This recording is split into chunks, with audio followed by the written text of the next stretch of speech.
কিন্তু মুসলিম যে কোনো শিরকি কাজে শুভেচ্ছা জানাতে পারে না, এটা শিরকি কাজ, জঘন্যতম নিকৃষ্ট কাজ।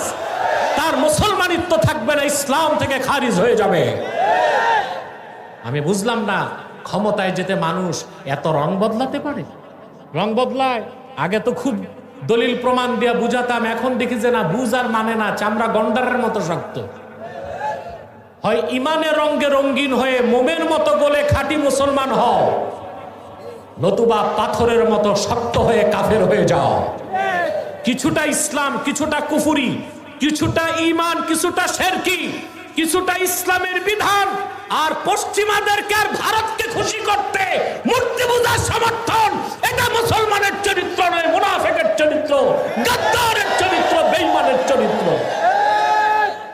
শুধু রাজনৈতিক ধান্দার স্বার্থে যারা বিজাতিদেরকে সন্তুষ্টি করতে মুসলিম পরিচয় ভুলে যেতে চায়, তারা জাতীয় মুনাফিক ও গাদ্দার ছাড়া কিছু হতে পারে না।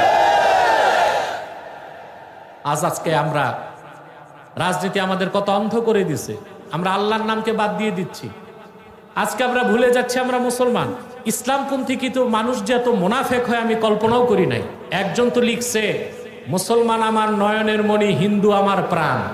বেটা, তোর হিন্দুদের জন্য ভালোবাসা লাগে, তোর মা বোন বিয়ে দে।